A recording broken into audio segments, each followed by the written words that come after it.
Pati, tak máme tu ďalšiu epizódu podcastu na Bezblok, ale ešte predtým, ako začneme, poďme sa pozrieť na tradičné dianie na volejbalových palubovkách.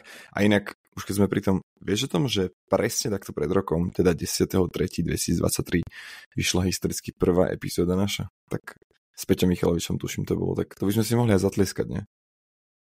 Ešte myslím si, že určite, pretože priznám sa, že aj mne vybehla táto spomienka.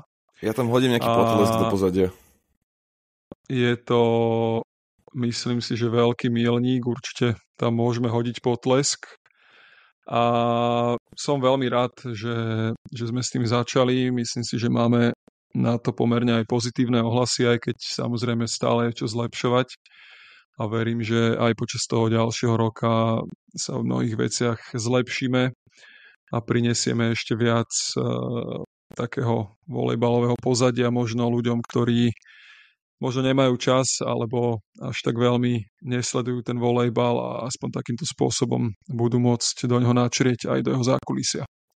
Ja súhlasím, hlavne máme veľmi pozitívne ohlasy, čo mi fakt robí radosť úprimne, keď vlastne si uvedomíš ten fakt, že tá volejbalová spoločnosť, komunita je proste malá, navyše my to robíme po slovensky, tým pádom vlastne gro tých našich posluchačov je Slovensko alebo Česko, tak ja si myslím, že tie čísla, ktoré dosahujeme, sú pomerne dobré, ale každopádne my máme hlavne radosť, že sa to páči vám, posluchačom, a preto to robíme.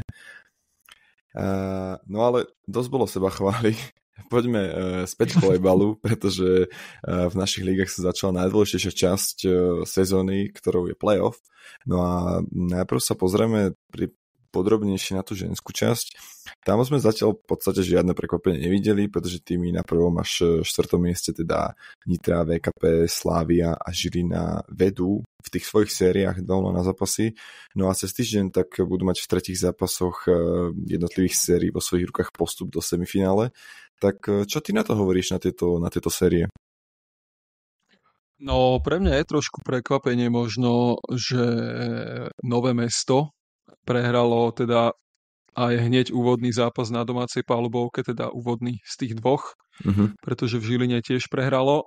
No a trošku je pre mňa prekvapujúce, že teda Žilina vedie 2-0, ale každopádne v obidvoch tých zápasoch myslím si, že Žilinčanky podali veľmi dobré výkony, podporené samozrejme aj svojimi skvelými fanúšikmi, pretože Nové Mesto je dlhodobo známe tým, že tam sú výborní fanúšikovia, ale v tejto sezóne aj v tej minulej to bez pochyby potvrdila aj Žilina a naozaj si myslím, že z hľadiska fanúšikov sú práve tieto dva týmy takými baštami, by som povedal, na Slovensku a bolo to naozaj cítiť v tých zápasoch. A myslím si, že tie ostatné 3 série, ktoré môžeme vidieť, tak UKF Brusno, to je zatiaľ absolútne jasné, 2x3-0. A VKP s Trnavou zaváhalo v jednom sete, ale v tom druhom zápase dokonca tretí set skončil 25-3, čo je naozaj nevídané a úprimne neviem, čo sa tam stalo, ale bol to naozaj obrovský debakel. A ten tretí zápas možno trošku viac som čakal, že Prešovčanky potrápia Slaviu na domácej palubovke, ale tá im nedala absolútne žiadnu šancu a pravdepodobne teda aj táto séria sa skončí v najkračom možnom čase. No, čo sa týka mužov, ale poďme teda na mužskú časť. Tam sa štvrťfinále hrajú iba na 2 víťazné zápasy. No a zatiaľ sme rovnako ako už žien nevideli žiadne prekvapenie, pretože VKP, Komárno, Prešov aj Myjava rovnako zvládli svoje úvodné zápasy, všetci pomerom 3-0 na sety. A tak sa aj tieto série môžu v odvetných zápasoch v stredu, respektíve vo štvrtok skončiť. Najvyrovnanejšou by mala byť práve tá séria medzi Myjavou a Svidníkom. Chalani z Kopaní síce prvý zápas zvládli celkom jednoznačne, no ale v odvete ich podľa mňa určite nečaká nič ľahké, pretože Svidník má svoju kvalitu najmä doma.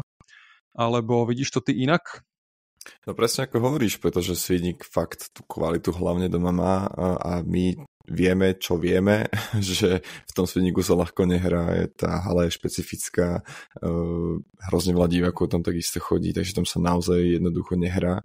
A možno na čo by som ja trošku upriamil pozornosť sú zaujímavé zmeny. Videli sme na lavičke Myjavy síce ako asistenta Matúša Kalného, ktorý podľa slov manažera Petruchu bude iba do konca sezóny, ale aj tak si myslím, že zaujímavé posilnenie.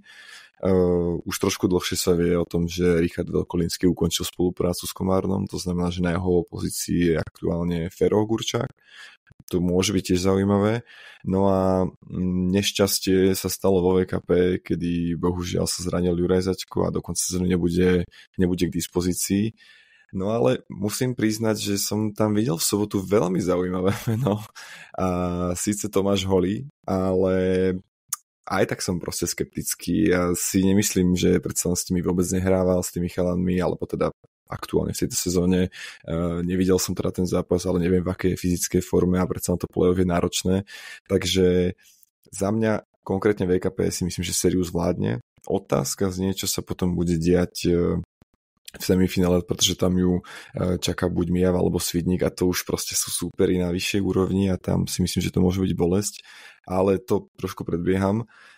Za mňa Prešov si to ustráži, ale ako sme sa bavili presne, Mijava Svidník určite najzaujímavejšia séria z týchto, takže ja som veľmi zvedavý na to, či rozhodne, či budú stačiť 2 zápasy alebo budú až 3.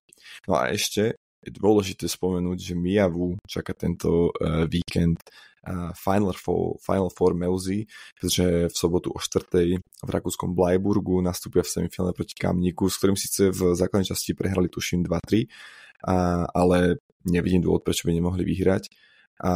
Tak čo ty si myslíš o tom, ako vidíš ich šance v samotnej Meuze, prípadne to, ako to na nich celé bude vplývať v súvislosti s playoff?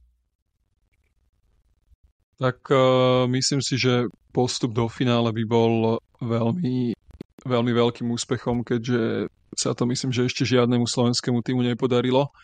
A naozaj v tom prvom zápase Mijavčania ukázali proti Kamníku, že určite aj oni sami uverili tomu, že môžu ten tým zdolať. Ale to Final Four bude ťažké, pretože napriek tomu, že tam už túto sezónu nehral Lublana, vlastne tú Meuzu, tak je tam Eichdob a sú tam 2 slovinské veľmi kvalitné týmy.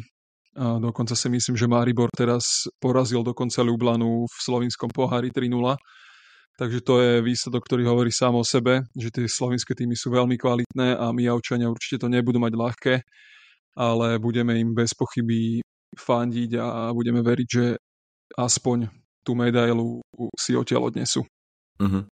No, uvidíme, ako napokon dopadnú nielen štvrťfinálové, ale najmä neskôr semifinálové súboje, a ktoré s týmom sa napokon pozrú až do finále a zahrujú si o trofej Hildy Mazurovej. Budeme to samozrejme aj my sledovať a mimochodom Mijavčanom samozrejme držíme palce vo Final Four Meuzy, aby sa im podarilo uhrať čo najlepší výsledok. My ale poďme už k nášmu ďalšiemu hosťovi, ktorým premiérovo nebude hráč, ale tentokrát rozhodca. A to dokonca nie je hociaký, ale bez pochyby jeden z najlepších medzinárodných rozhodcov, a to nie len v Európe, ale aj na svete. A bude ním Juraj Mokrý. Tak, poďme na to. Na podaní Jakub Ihnat. Teraz vynikajúce Ihnatové skrátené podanie. Dáva Tomáš Patúc. Cítiť najmä na Tomášovi Patúcovi, ako ide z neho energia, ako veľmi chce. Na bezblok. Prvý slovenský volejbalový podcast s Jakubom Ihnátom a Tomášom Patúcom.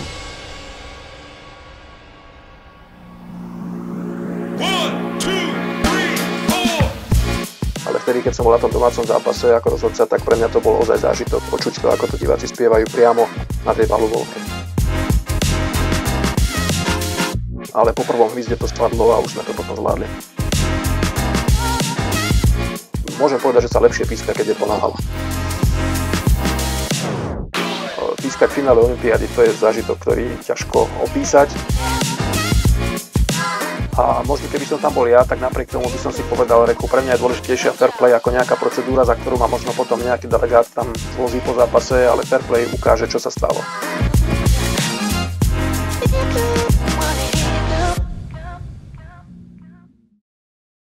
Ahoj Juraj, vítaj v našom podcaste Na bezblok. Sme veľmi radi, že si prijal naše pozvanie.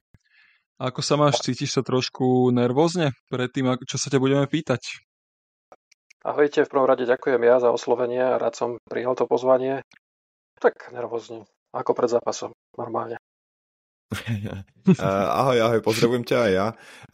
No táto epizóda bude trošku netradičná, keďže ty síce si bývalý volejbalový hráč, ale najmä v súčasnosti jeden z najlepších volejbalových rozhodcov či v Európe alebo na svete, tak si poďme na začiatok trošku približiť tú tvoju rozhodcovskú kariéru, takže si sa rozhodcom stal v roku 1994, keď si absolvoval rozhodcovský kurz, najskôr teda nasledovali zápasy v našich súťažiach, potom keď si sa stal medzinárodným rozhodcom, tak v roku 2000 si odpískal prvý medzinárodný zápas a neskôr však nasledovali o mnoho zaujímavejšie a dôležitejšie zápasy, ako napríklad finále majstrovstiev sveta mužov aj žien, finále Ligy majstrov, finále majstrovstiev Európy žien, no a čerešničkami na torte bez pochyby boli rozhodcovské účasti na olympiádach aj v Riu, v Tokiu a vlastne onedlho na olympiáde v Paríži.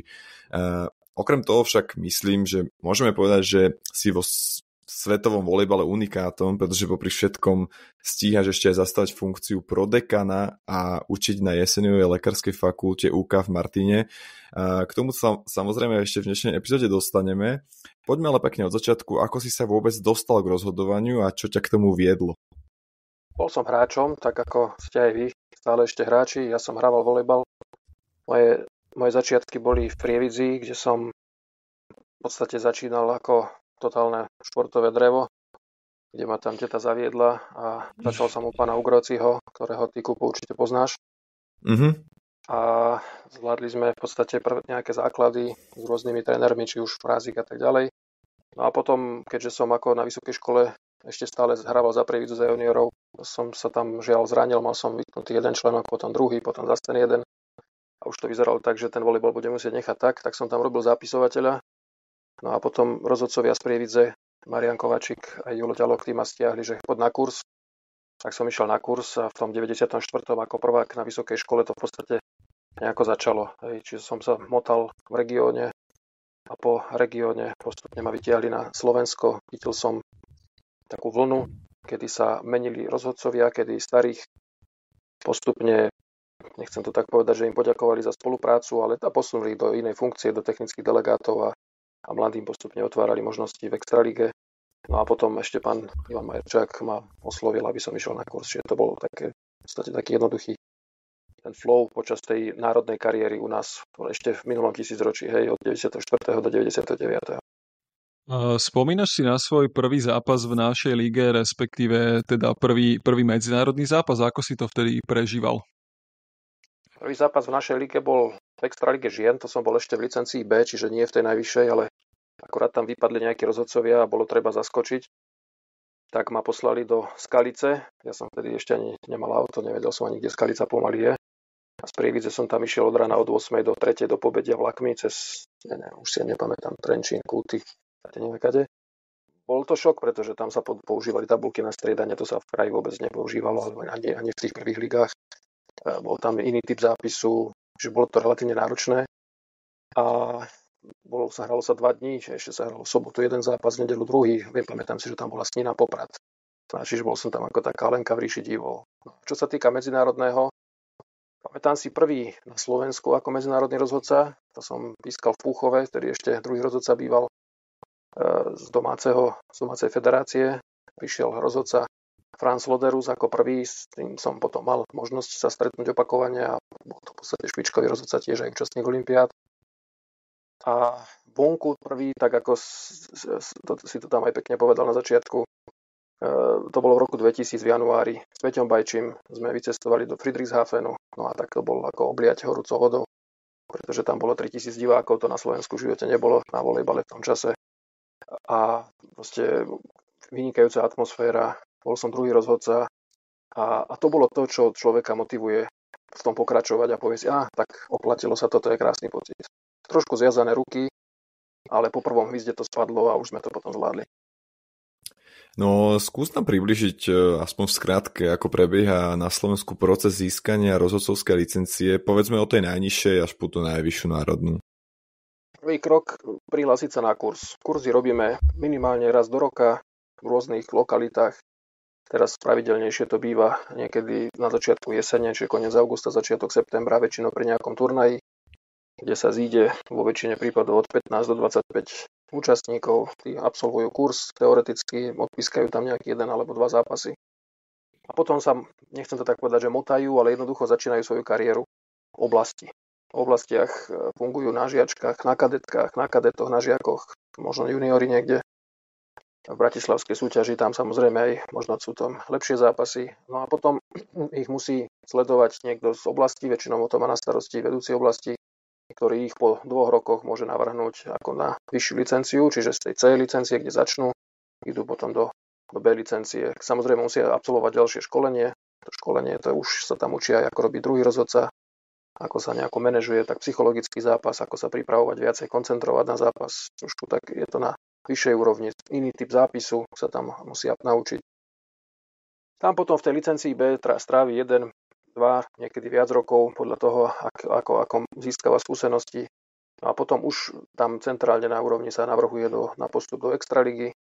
V extralíge by mal rozhodca pôsobiť minimálne 3 roky na to, aby mohol byť nahlásený na medzinárodný kurz. Tam už je to potom trošku náročnejšie, aj keď treba povedať, že u nás na Slovensku tá cesta je, povedzme to, trošku ľahšia, pretože všeobecne tých rozhodcov nás na Slovensku nie je zase až tak veľa, je to niekde nad 100.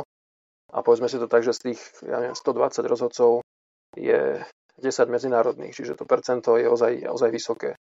Sú ale federácie ako treba Taliani, kde majú 4-5 tisíc rozhodcov, a z nich tých medzinárodných majú možno 15, no povedzme, že do 20 je maximum. Čiže tá cesta v iných krajinách je, môžeme povedať, oveľa náročnejšia. Na druhej strane ale naši kandidáti, ktorí na kurzy chodia, sa tam nestratia. Čiže oni sú relatívne dobre pripravení a snažíme sa posielať rozhodcu, ktorý ozaj už má niečo odskákané, ktorý je dobre teoreticky pripravený, ktorý vie po anglicky a pokiaľ takúto prípravu absolvuje, to robíme s adeptami pravidelne, v podstate celoročne, aj nejaké extra semináre, plus preverujeme anglické znalosti, alebo teda znalosti angličtiny. No a pokiaľ prejde cez ten filter, tak potom, čo sme medzinárodní rozhodcovia a hodnotiaci a lektori, tak vyberáme toho najpripravenejšieho v danom čase, aby mohol na takýto kurz ísť. No, spomínal si teda, že po akom čase zhruba môže rozhodca teda byť medzinárodným rozhodcom.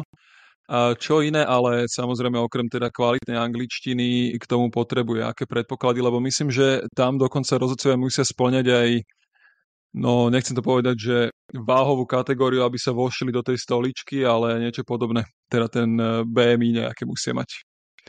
Je to v podstate fitness a zdravotný stav, my musíme odozdať zdravotný certifikát, ktorý obsahuje viacero polí, ktoré je treba vyplniť, okrem teda tlaku, ktorý musí byť v tom fyziologickom rozmedzi, čiže nesmie byť nad 140/90. Je tam aj ten body mass index spomínaný, ktorý by mal byť pod 30, čo je ozaj veľmi dobré číslo, ako to sa dá zvládnuť relatívne bez problémov.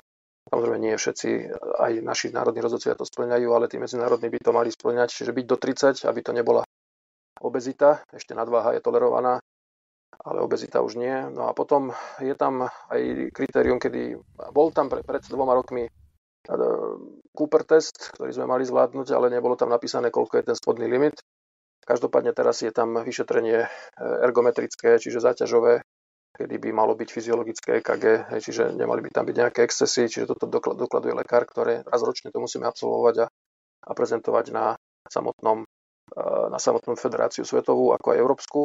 Okrem toho body mass indexu je tam aj obvod pása, ten je rôzny u žien a u mužov. U žien je to maximálne, myslím, 88 cm, u mužov 102 cm, čiže to je ďalšie kritérium. Do veľkej miery to je z dôvodu zdravotného, lebo stali sa situácie, kedy rozhodcovia, či už počas výjazdu, alebo ešte aj počas aktívnej kariéry, trpeli na nejaké, najmä kardiovaskulárne ochorenia, čiže nejaký infarkt, dokonca aj porážka tam bola.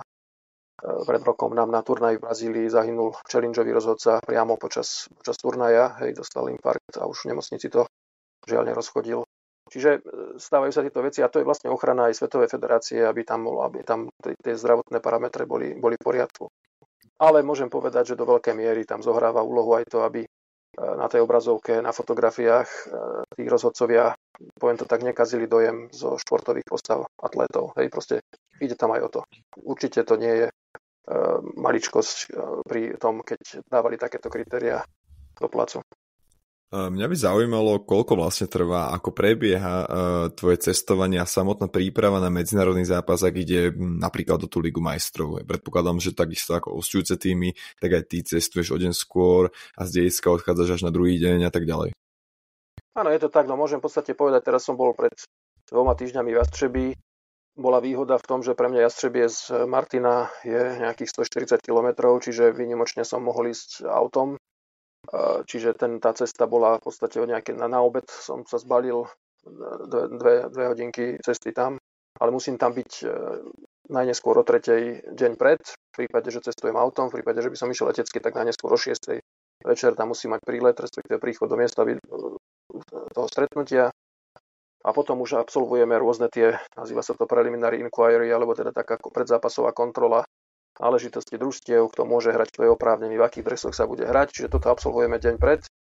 Potom v deň zápasu väčšinou, buď ráno, alebo potom po tréningoch okolo obeda, tých dobednejších, kontrolujeme vybavenie haly, ako je ihrisko, meria sa veľkosť haly, meria sa sieť, vybavenie, elektronický zápis, tablety, komunikačné zariadenie, všetky veci sa kontrolujú. No a potom už samozrejme ideme na zápas. Po zápase analýza, ak je prítomný prezenčne hodnotiaci alebo nejaký rozhodcovský tréner, tak máme analýzu priamo v šatni. V prípade, že je na diaľku, tak väčšinou sa telefonicky spojíme. No a potom na druhý deň až odchádzame v podstate späť, čiže ja som aj musel prespať a na druhý deň som potom ráno vyrážal. Pokiaľ sa letí, je to o niečo náročnejšie, pretože tým, že z Martina najbližšie letisko Krakov 3 hodiny a Viedeň 3 hodiny, tak ten odchod z domu je oveľa skorší. Takisto tie lety nie vždy sú ideálne a je aj situácia, že odchádzam povedzme deň pred o 2:00 v noci, aby som bol o 7:00 pripravený odlietať z Viedne, potom niekde prestup v Istanbule, keď som išiel do Ankary, tam 3 hodiny človek čaká a potom nakoniec som bol celý rád, že som bol o 5:00 večer v Ankare. Čiže niekedy ten let je náročnejší a je to vyčerpávajúce, z toho dôvodu jednoznačne tam treba prísť deň pred. Pokiaľ je to nejaký turnaj v rámci FIVB alebo aj majstrovstiev Európy, tak tam dokonca prídeme 2 dní pred, pretože deň pred, celý deň sú tam rôzne teoretické ako aj praktické nácviky, protokolov, teoretické sa tam preberajú pravidlá, ktoré sa budú aplikovať, čiže tam je to až 2 dní pred. A keď poviem historicky, dozadu, 5-10 rokov dozadu sme chodili až 4 dní vopred, čiže ozaj to bolo dlhá príprava. Tam okrem tých rôznych príprav sme absolvovali aj tie prehliadky zdravotné. Tie aj teraz sú, nie na tých jednorazových zápasoch, ale na tých turnajoch tam zdravotná prehliadka je, čiže nemôžem si do certifikátu dať napísať, čo chcem, ale musí to zodpovedať realite. A plus to cestovanie potom je aj v rámci tých turnajov. Čiže ja neviem, v Japonsku na svetovom pohári som sa na jednom mieste ohrial možno 3-4 dní a ináč sme stále cestovali z mesta do mesta, všade potom sa robia tie nácviky v hale s podávačmi, s utieračmi, protokol, vlajky sa nosili a takéto veci, čiže ten program tam bol relatívne vyťažený. Čiže takto nejako to asi funguje. No a máš počas toho, povedzme počas tých zápasov Ligy majstrov alebo takýchto medzinárodných, ktoré nie sú turnajovým spôsobom, čas napríklad aj nejakú prehliadku toho mesta alebo cestovanie, alebo sa sústredíš čisto len na zápas?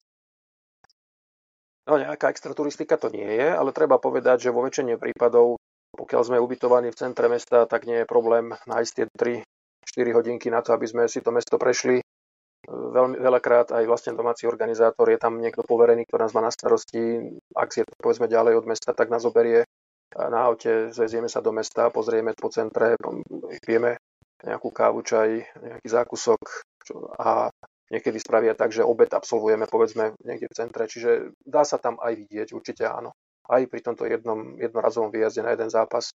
To je možno, že aj na tomto pekné, že to vidíme. Koľkokrát tam stretneme niekedy aj funkcionárov a hráčov toho iného družstva, pokiaľ aj sme v tom inom hoteli, tak ako je to úplne bez problémov a sú tam aj také tie sociálne kontakty, ktoré prispievajú k tomu, aby to potom aj celý ten priebeh bol hladký počas zápasu. Ale áno, stíhame to. Ideálne je, keď je turnaj niekde dlhšie a v rámci turnaja je povedzme jeden voľný deň, nepresúvame sa, tak vtedy vlastne celý ten deň máme možnosť si absolvovať aj nejakú exkurziu, to si väčšinou sami zabezpečujeme, alebo je tam nejaký rezervný rozhodca, ktorý sa o nás postará a pomôže nám v tom, aby sme ten program časový si vyplnili, aby sme aj si nejaké spomienky odniesli. A dokážeš si zápas, ktorý rozhoduješ, užívať aj ako divák, alebo sa sústredíš len a iba na svoj výkon a na to, aby si zostal celý skoncentrovaný? No, ako divák určite nie. To sa nedá, pretože ako náhle by som sa zadíval, a divák väčšinou je aj fanúšik, aj keď teda nie vždy to tak je, ale ako môže to byť zároveň aj fanúšik a od toho je to veľmi blízko. A keby som sa zadíval, prestane sa sústrediť, koniec. Čiže keď si chcem pozrieť zápas ako divák, svoj zápas, tak si ho musím pozrieť potom zo záznamu. Pravda ale je taká, že nie vždy na to je čas a nie vždy sa k tomu dostanem, alebo si pozriem možno, že len nejaké sekvencie, ktoré mi povedali, že si mám pozrieť, že v tom a tom stave a také niečo sa stalo, že aby som si to pozrel. Ale je pravdou, že rád chodívam na zápasy, keď nepískam, pretože vtedy sa môžem ozaj pozerať aj na volejbal. Aj keď ako rozhodca ten pohľad mi vždy uteká na rozhodcov a sledujem, ako kolegovia fungujú a vždy si možno, že všimnem aj niektoré veci, ktoré si bežný divák nevšimne. Čiže je tam taká už tá deformácia, čiže do istej miery sme postihnutí tým svojim v úzovkách povolaním, že sledujeme rozhodcov. Ale je to iný pohľad možno ako divácky. Ja osobne rád, keď mám ísť niekam sa pozrieť na volejbal, tak som rád, keď som nie zainteresovaný do toho vôbec. Čiže ani hodnotiaci, len tak sa ísť pozrieť, je to vtedy príjemné a vtedy ozaj vidím aj niektoré veci, ktoré ako rozhodca si nemám šancu všimnúť. Ja ako samozrejme vnímam výbornú atmosféru, ktorá v tej hale panuje, to viem, že musím silnejšie pískať, ako viem mať pri počas hymny zimomriavky, keď človek napríklad v Poľsku, vypredaný štadión, ako to je niečo, čo človeka určite dojme. Takisto, keď som pískal našej reprezentácii na zimnom štadióne proti Poliakom, tiež to človek vnímal tak, že keď naši spievali hymnu a ja som tam bol na tej ploche ako rozhodca, tak to je ozaj veľký zážitok aj pre toho rozhodcu.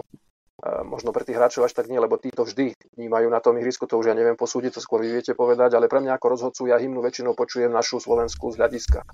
Ale vtedy, keď som bol na tom domácom zápase ako rozhodca, tak pre mňa to bol ozaj zážitok počuť to, ako to diváci spievajú priamo na tej palubovke.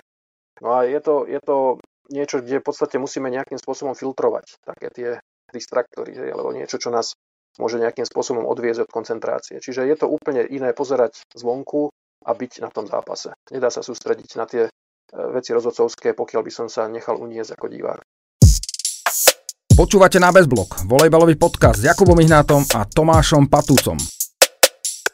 No práve na Poľsko som sa chcel opýtať, pretože ty si zažil otvárací zápas majstrovstiev sveta mužov 2014, ktorý bol vo Varšave na futbalovom štadióne a bolo tam, myslím, že niečo okolo 70 000 divákov. Tak aký to bol pocit? Necítil si na seba možno o to väčší tlak, že je tam tak veľa ľudí?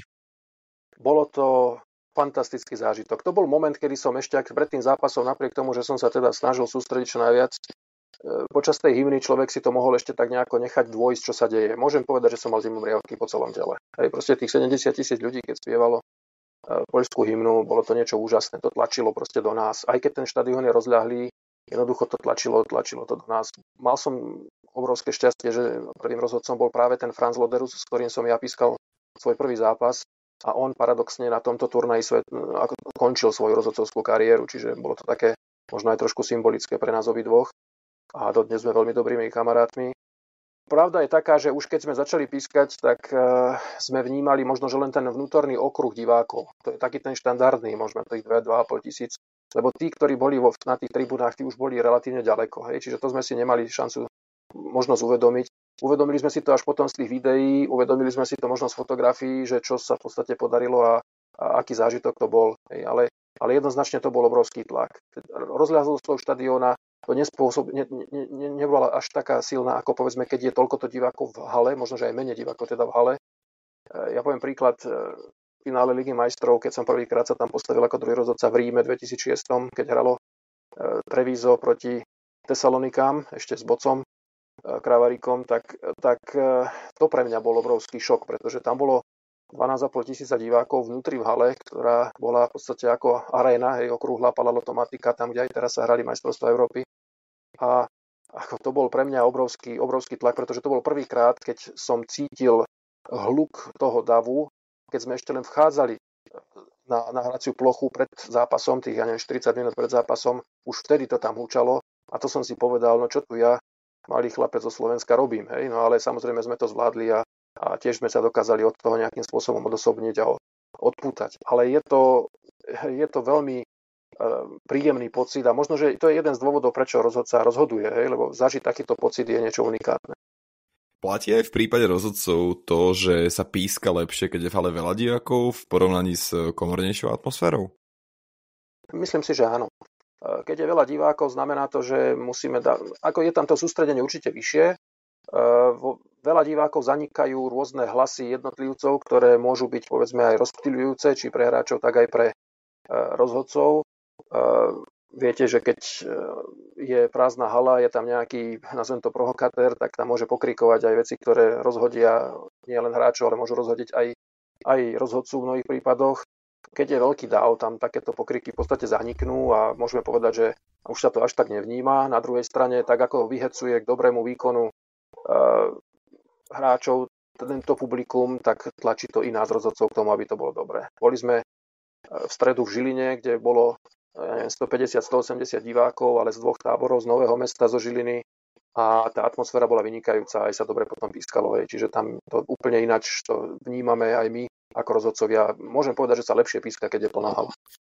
No, absolvoval si teraz zatiaľ 2-krát olympijské hry, no a na tých v Tokiu si rozhodoval dokonca finále žien, v Riu zasa semifinále mužov medzi Brazíliou a Ruskom. A považuješ práve tieto, povedzme, 2 zápasy za svoje zatiaľ najväčšie úspechy kariéry? Olympiáda je olympiáda. To povie proste každý. Je to raz za 4 roky. Olympiáda je, už len účasť tam je niečo, čo sa nedieje každý deň a už vôbec nie je pre rozhodcov z krajín, ktoré nemajú štandardne národné tímy na takýchto podujatiach. Keď som sa dostal do Ria, tak to bol ako veľký sen. Dozvedeli sme sa to spolu ešte s jedným talianským rozhodcom, s Fabriciom Pasqualim, v Berlíne na európskej kvalifikácii v januári. Paradoxne sme sa to dozvedeli tak, že sme si našli letenku v jednej aplikácii, ktorú máme ako rozhodcovia FIVB, takže dostali sme letenku do Ria. My sme nedostali nomináciu, len mali sme tam letenku. Nomináciu sme dostali potom až o nejaké 2 alebo 3 týždne. A to bol obrovský zážitok, ten pocit, keď sme naozaj eufória. Aby bola predstava, v Riu nás bolo 22, v Tokiu nás bolo 20, teraz v Paríži nás bude už len 18, čiže ten počet rozhodcov sa postupne znižuje. Je tam momentálne teda by malo byť nejakých 8 rozhodcov z Európy. Keď si zoberiete, koľko krajín v Európe má kvalitných rozhodcov, tak ozaj je tam ten tlak veľký. Čiže ja poviem tak, že ak sa podarí niekomu dostať na olympiádu, bez ohľadu na to, či píska 4 zápasy počas tých 2 týždňov, alebo píska 8, a či píska, štvrťfinále alebo píska finále, tak je to obrovský úspech.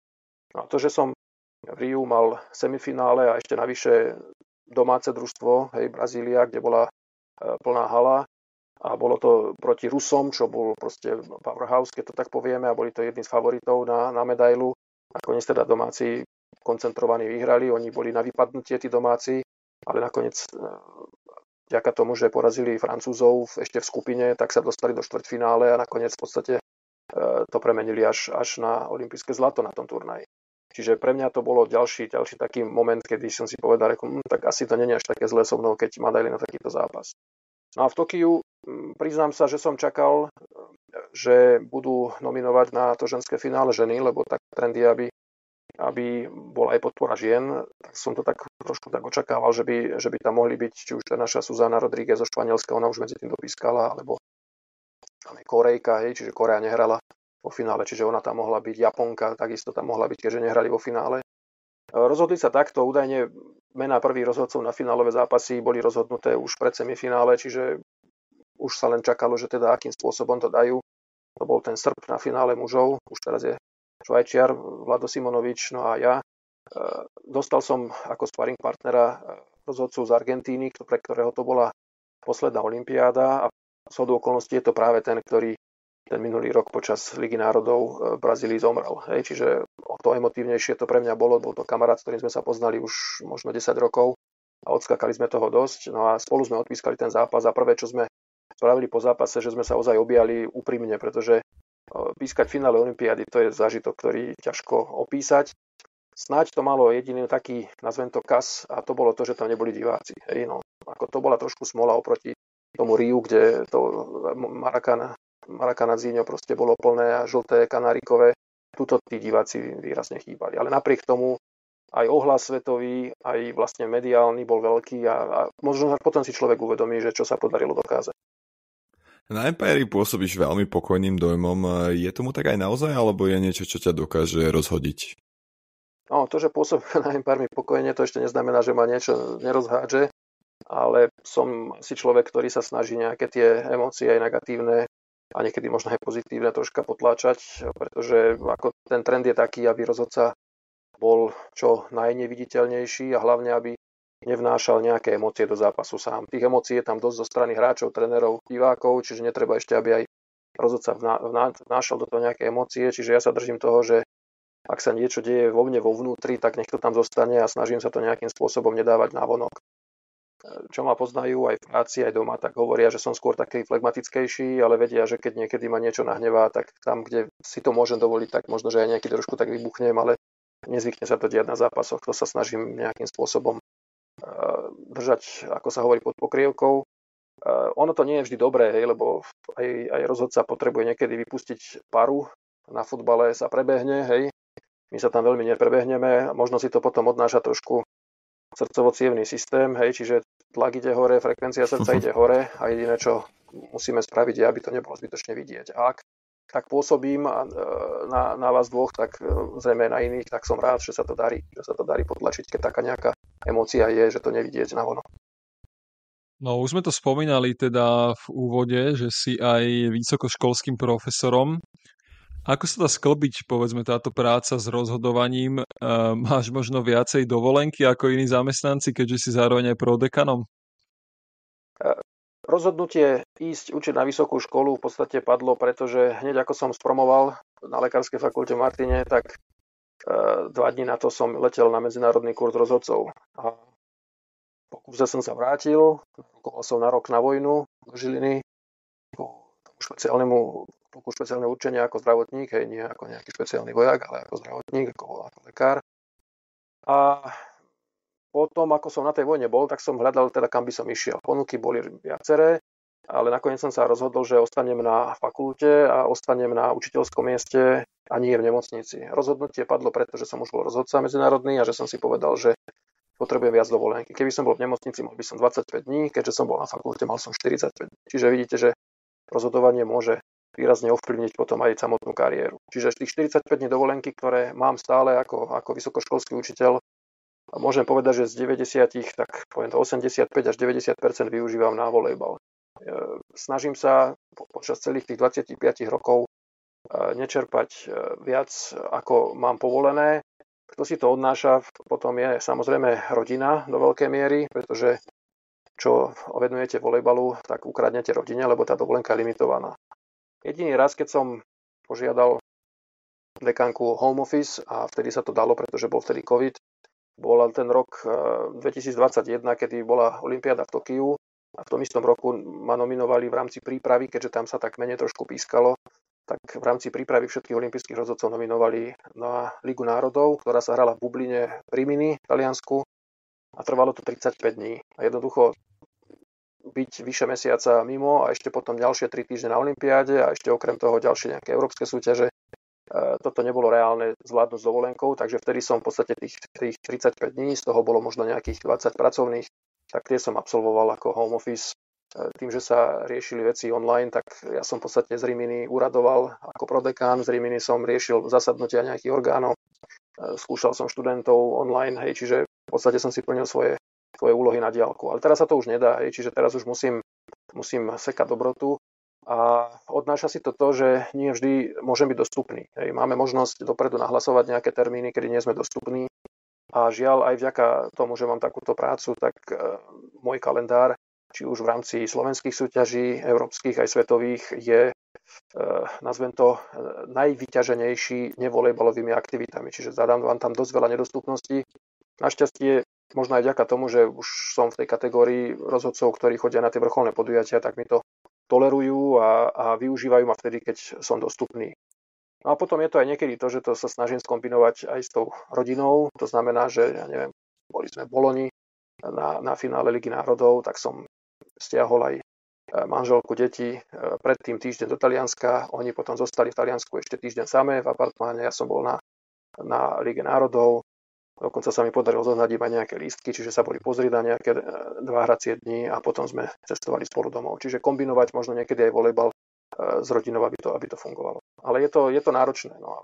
Ono si to potom odnáša aj opačná vec.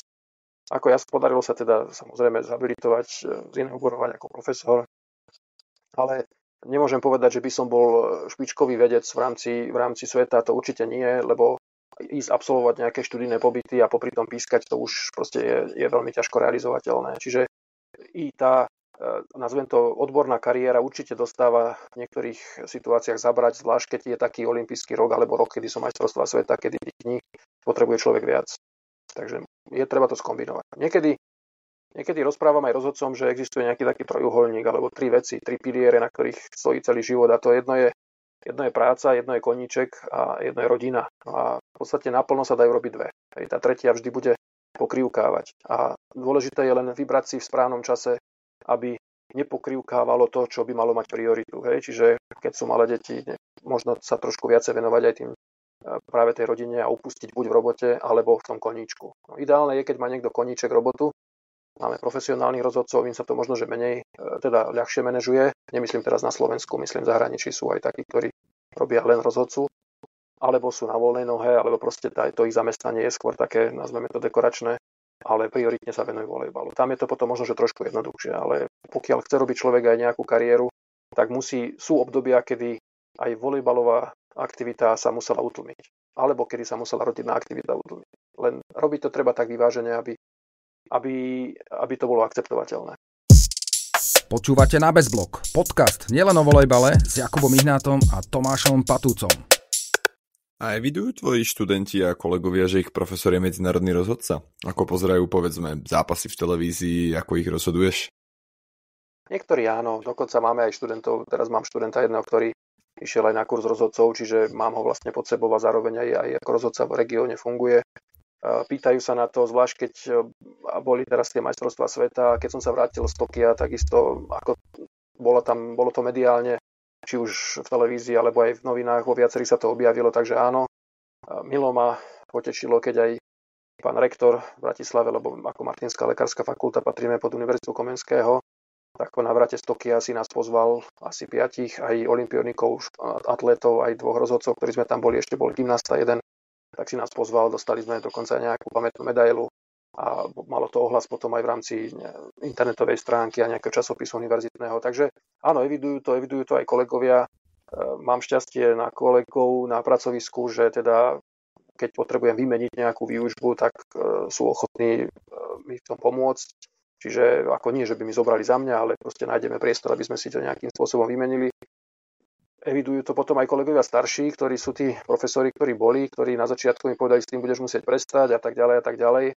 A teraz, keď ich stretnem, hovoria, kam ideš najbližšie a držím palce. Čiže možno, že aj oni otočili, keď videli, že to môže viesť k nejakému úspechu, že otočili a začali podporovať.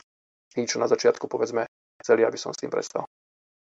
No a ako to je vo volejbale, povedzme, s platovým ohodnotením rozhodcov? Existujú tam nejaké stupne, lebo viem, že povedzme na Slovensku je to odstupňované samozrejme podľa tých kategórií, že od extraligy povedzme po mládež. Ale ako je to v Európe? Existujú tam možno nejaké rozdiely medzi odpískaným zápasom povedzme v skupinovej fáze a finále? No, je to paradoxné. Aby ste mali predstavu, Európa vypláca spôsobom per diem, to znamená za každý deň, ktorý človek je na výjazde, dostáva aktuálne 100 eur. To je taxa. Čiže ja keď idem do Jastřebia na Ligu majstrov, tak som dostal za ten zápas 300 eur. To je, aby ste mali predstavu. Čiže deň pred som cestoval, deň som tam bol, deň potom som sa vracal naspäť. Čiže to je odmena za výkon ako keby, ale je to v podstate per diem ako 300 eurová odmena. Okrem toho, asi pred 3 rokmi CEU, aby spravil nejaký rozdiel medzi Ligou majstrov a ostatnými súťažami, či už majstrovstvá Európy alebo nejaké Challenge Cup, CEU Cup, tak okrem toho ešte za každý zápas Ligy majstrov posiela rozhodcovi na účet, ako keby taký bonus to nazvem, 200 eur. Čiže dokopy je to 500 eur za zápas Ligy majstrov. Paradoxne, keď som v 2019 pískal v Berlíne finále Ligy majstrov, to bolo to prvé superfinále, ženy aj muži dohromady, tak sme dostali od CEVu 300 a už nič viac, čiže za finále Ligy majstrov sme mali 300 eurovú odmenu, kdežto za regulárny zápas počas tých predchádzajúcich častí to bolo až tých 500 eur. Čiže niekedy to je také na hlavu postavené, ale ono to človek nerobí kvôli peniazom. Je to vec možno takej prestíže, môžem povedať. Čiže ja by som tam išiel aj zadarmo. Ako mne nerobí problém. Ja ako keby som mal pískať, tak ako nevidím dôvod, aby som prestal pískať kvôli tomu, že by nám povedzme znížili na polovicu odmenu alebo niečo podobné. Ja viem, že sú rozhodcovia, ktorí si na to dávajú záležať a robia to možno, že preto, lebo aj potrebujú nejaký príjem, sú, ako som aj spomenul, niektorí profesionáli v zahraničí, ktorí nerobia nič iné, že pre nich to je ozaj kľúčové. Ja to poviem tak, pre mňa je to hobby, čiže to, že niečo dostanem, ako prejazdím na aute, viete, ako dostanem 300 €, idem na parkovisko do Viedne autom, čiže 60 € benzín, 40 € parkovné, nejaké prezenty pre tých kolegov, hej, už som na nejakých 130 €, dostanem 300, čiže 170 € je z toho ten čistý zisk, čiže ono to zase až taká suma veľká nie je. Poviem to tak, že pre niektorých rozhodcov z Talianska, z Poľska, ktorí takéto taxi majú za bežné zápasy, je to v podstate určitým spôsobom strata finančná, pretože oni to majú za jeden zápas, kam idú iba v ten jeden deň, kdežto tuto, nechcem to tak povedať, ale zabijú 3 dní a ešte niekedy aj tá úroveň toho zápasu európskeho je nižšia ako povedzme tá ich Lega Volley a jednotka, ktoré zapískajú za normálne okolnosti. No a potom je to je v Európe. Keď ide niekto na majstrovstvá Európy, tak znovu je to len tých 100 € na deň. Čiže má, povedzme, nejaký turnaj kvalifikácie, kde sa hrá 3 dní, deň pred, deň po, za 3 odpískané zápasy dokopy dostane 500 €, lebo 5 dní tam bol. Hej, čiže je to na tom princípe nie za zápas, ale za deň strávený s volejbalom. A v rámci FIVB je to veľmi podobné. Tiež je to ako keby per diem, akurát, že tam už je tá taxa trošku vyššie, tam je to niekde na úrovni 200 €. Hej, čiže 200 € na deň v rámci FIVB. Ale tiež, keď je to turnaj 14-dňový, tak je to 14 krát tých 200 €. Môže tam byť 8 zápasov, 10 zápasov a niekto možno, že len 4 zápasy, ale všetci dostávajú rovnakú taxu. Čiže nie je to od zápasu a je to jedno, či je to finále potom, alebo je to základná časť. Tam je to dokonca úplne nezávislé, či je to finálový turnaj Ligy národov, alebo je to nejaká skupinová fáza Ligy národov. Tá taxa je rovnaká, zhruba tých 200 € na deň. A ako sa vyrovnávaš s tým, keď napríklad na Slovensku na teba pokrikujú ľudia, že si niečo zle zapískal, alebo podobne, ako zaoberáš sa tým vôbec, alebo to vôbec neriešiš? Aj niekedy sa to stane, ako to je lepšie, keď je tá hala plná, že to až tak nepočuť, ale môže sa to stať aj od hráčov, samozrejme, že nejakým spôsobom reagujú na rozhodnutie. Ako snažím sa to premietnúť situáciu, či som náhodou aj ja nespravil chybu. Sú situácie, kedy dokonca viem aj zmeniť svoje rozhodnutie. Ako určite, že je to záleží aj od toho, že ktorý hráč to povie, lebo sú hráči, ktorí sú takí tí, nazvime to kverulanti, ktorí si myslia, že vždy majú pravdu aj napriek tomu, že challenge ukáže úplný opak. A to už vieme, že proste tam netreba to nejako brať do úvahy. Ale potom sú hráči, ktorí viem, že to je proste férový hráč a že keď na mňa zareaguje, že teda takéto niečo sa nestalo, poviem príklad, chytí loptu niekde v poli na ruku a odpískam to, akože lopta bola na ruke a on príde a proste ide ma presviečať, aj keď tam nie je challenge, tak ako už spozorniem, že možno, že som ozaj spravil chybu. Možno vtedy aj trošku prižmúrim oko v rámci správania, hej, že proste tá hranica tej reakcie, chápem, že tá emócia hráča môže byť iná, takže som taký možno trošku benevolentnejší v tomto, ale snažím sa potom nejakým spôsobom to vykonzultovať a ukludniť. Hej. Proste ako všetci robíme chyby, musíme si byť toho vedomí. Ak sa dá tá chyba napraviť, to robí. Hej. Viem si v takej situácii zavolať čiarového, ktorý je bližšie, viem si zavolať druhého rozhodcu a ak mi oni povedia, no ja som to videl na ruke, dám novú loptu. Neubudne zo mňa. Práve naopak, ja mám skúsenosť, že pokiaľ sa rozhodca takto dokáže sám opraviť to svoje rozhodnutie a snaží sa napraviť tú chybu, tak je to možno, že ešte lepšie akceptované, ako keby trval tvrdohlavo na tom, čo rozhodol a myslel si, že je ten, čo má pravdu. Ale to zase vy ako hráči možno, že viete lepšie posúdiť, že čo pre vás ako hráčov je akceptovateľnejšie, aké správanie. No ja úplne súhlasím, pretože ak fakt pre mňa je už sympatický už len ten fakt, že si ten hlavný rozhodca zavolá či čiarového alebo toho druhého, lebo proste prizná farbu a nevidel, veď v dnešnom rýchlom volejbale to je úplne normálne, podľa mňa ja sám nechápem, jak niektoré veci môžete vidieť.